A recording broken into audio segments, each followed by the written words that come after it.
Hi, thanks for joining me for this core workout. Your core consists of your abdominal muscles, the back side of the torso or the trunk, which is your erector muscles of your spine and your low back, as well as your hips and glutes. We're gonna target all those muscles in just 15 minutes. Let's get started with a 3-minute warm-up. Your feet are hip distance. You're gonna reach your arms up nice and high towards the sky, and then you're gonna scoop your belly in. As you drop your torso, push your arms back behind you, and then pull them back out in the opposite direction. Notice that my hips are staying up nice and high. I'm not going into a squat necessarily. My goal is to stretch the hamstrings as I push my hands back, and then to open up the chest and stretch out the front side of the body as my torso goes into extension. I'm gonna gaze down, look between my legs, and then follow my hands up and reach back. Let's go for 2 more here. Tilt your head back, and this last one, inhale, feel the belly scoop in, and exhale, reach up, push your hips forward slightly, and come back to center. The next exercise, we're gonna take a little lateral step out to the side.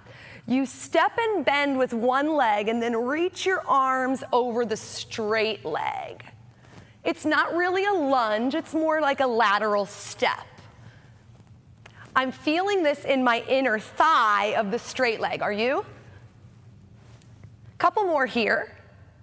As you reach, you're stretching this entire side body, and you're making this giant C shape. A gentle step to the side and a big reach over. Push into the inner thigh of that straight leg just for 3 more. Last 2, and last 1. Perfect. Let's head down to the floor for our last warm-up exercise. We start in a quadruped or tabletop position. Hands are directly underneath the shoulders and the knees are directly underneath the hips. You have your natural lumbar curve and your abdominals are pulling up, tightening up the front side of the body. Lift your left leg off the ground and make a circle. So notice that my arms are staying straight and just this left hip is moving. So I've got 3 really strong points of contact on the ground, and then just this one moving joint in the hip. And then let's reverse that circle to the other direction. Try not to collapse onto one arm. So just constantly look down and see your elbows nice and straight. Let's do 1 more here. And then place that knee down, and then we're gonna shift to the other side. 3 strong points of contact. Take the right leg back.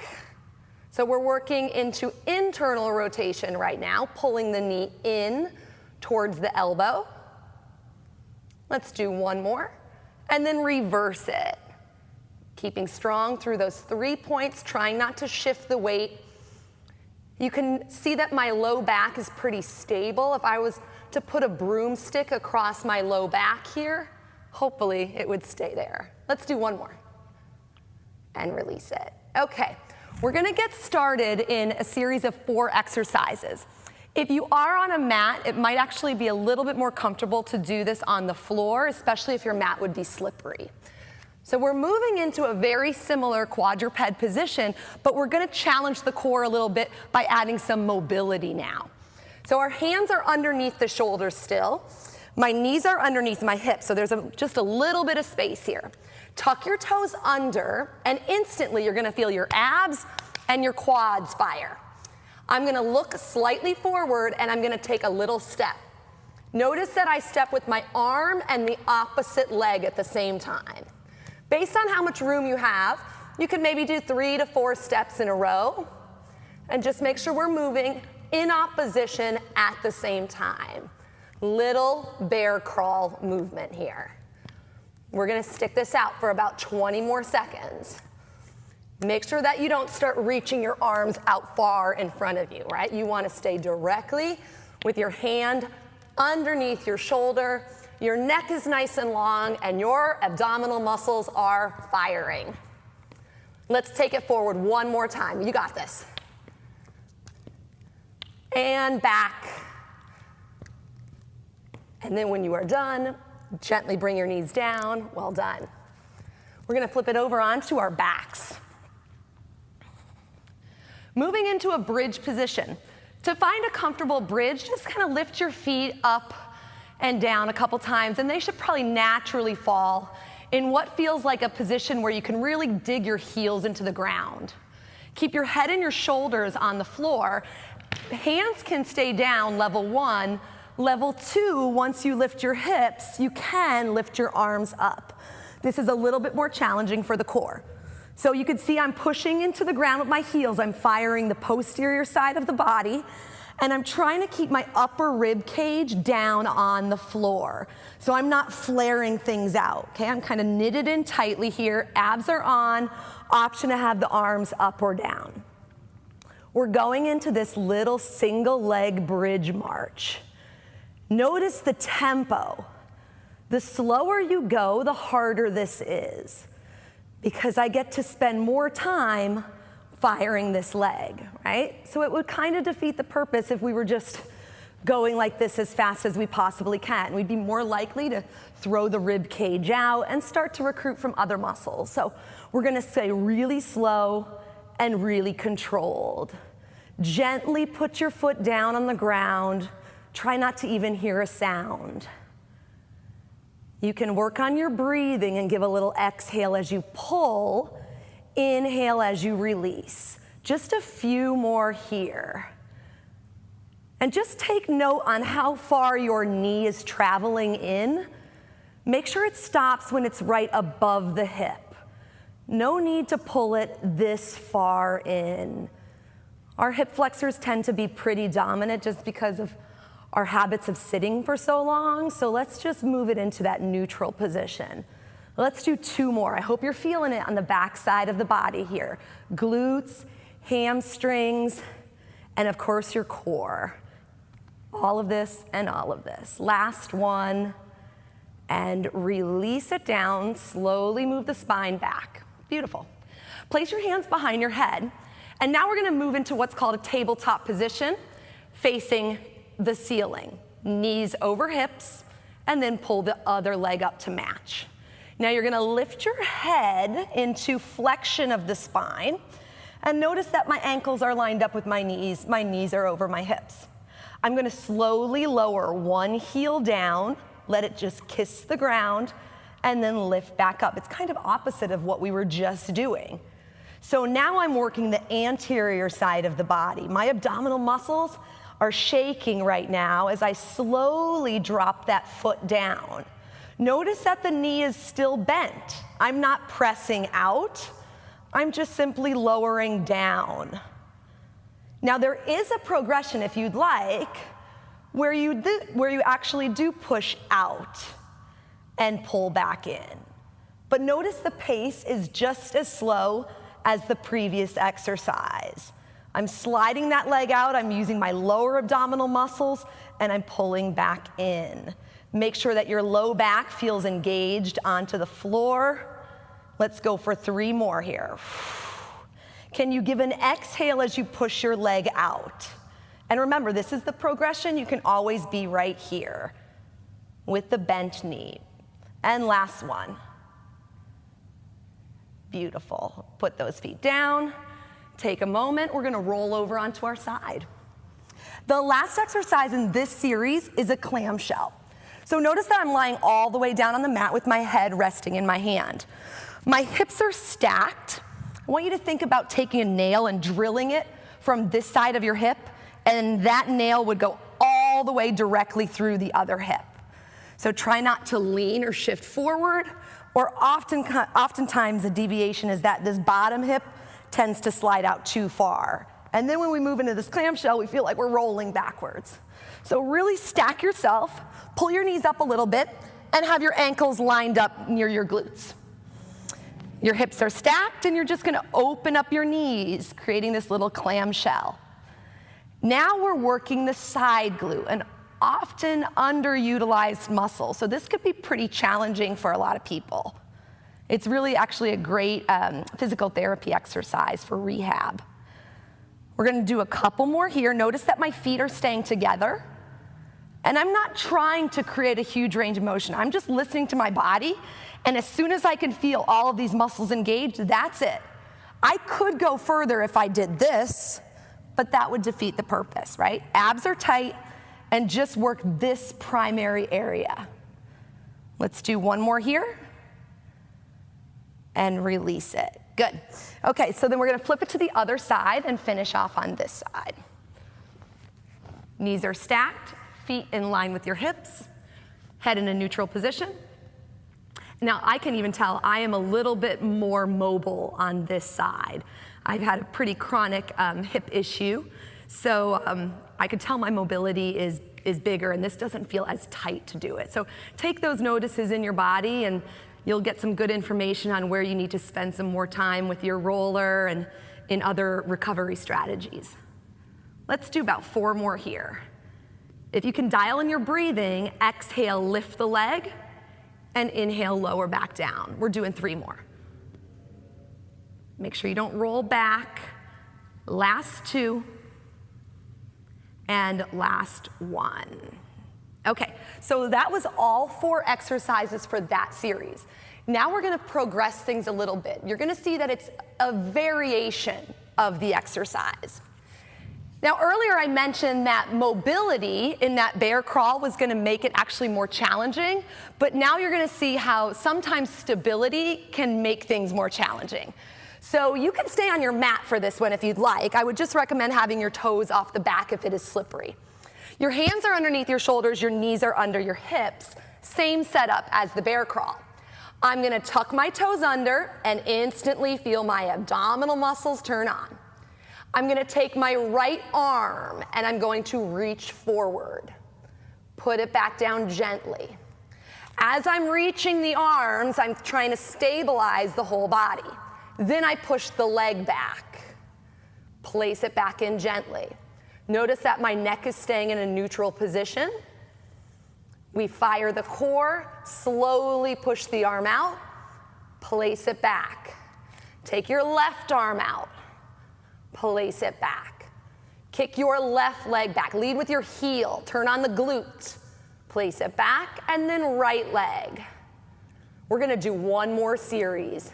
Right arm, left arm. Try not to rock your body to one side as you lift that 1 point of contact. Lock it in, last one, and done. Beautiful. Okay, we're gonna flip it back over. If you remember, exercise 2 was that bridge. So we're gonna build on it, make it a little bit more challenging, more time under tension. Lift your hips. Remember, option to have the arms down or up. One leg is now going to go 5 times. So this is really the working leg, the leg that's not moving. And I'm going to slowly move it down. Don't touch it, just let it hover. And then pull it back in. My abs are tight, my head and shoulders are down, and now there is a lot of time under tension for this right leg, this working leg. We have 2 more here. So this might be about 10 to 15 seconds that you're essentially in a single leg bridge. And then gently put that foot down, stabilize the pelvis, float the leg up, abs are tight, and then do 5 on this side. The trick here is to really let the leg be independent of everything else. If I weren't engaged in my abdominals, I would bring this leg down and kind of fall with it. So keep everything up. That's the reason why we're really digging into the heel to get the glutes turned on to then facilitate everything in the trunk working for you.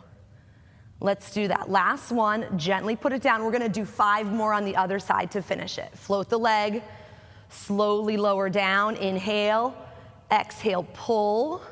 Let's do 4 more. And you can even put your hands here as a little reminder for that pelvic stability. Let's do 2 more here. Inhale, lower, exhale, lift, and last one. Awesome, put that foot down and go right into it. Now, if you needed a break in between, feel free to just lower your spine down between each of the 5 repetitions. Let's go for 3. Exhale, pull the knee in. Notice that again, it's stopping right over the hip joint. Last 2. And last 1. Place the foot down, and here's that slow roll down that I was just talking about. Third exercise. We had the legs in tabletop. Now we're gonna change things up just slightly here. Head is gonna stay down, arms can go up. Now my feet are together at the start, and I'm gonna slowly drop my right foot. As I drop my foot, the entire leg goes with it. Now, this is at a glacially slow pace. And then pulling up, that whole half of the abdominal wall is shaking. So it's almost like we're isolating the side of the abs that we're working. If my left leg is lowering, then it's really my left side that's doing the primary part of the work. Of course, the other side is working as well, but you're gonna feel a lot of shaking going on that one side.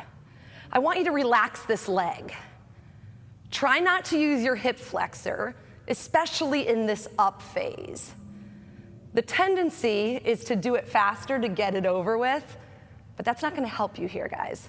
Marinate in it, let things shake, and try not to use your quadriceps and your hips. You can see I have a really soft bend in my leg as it's moving, and I'm going through a pretty big range of motion.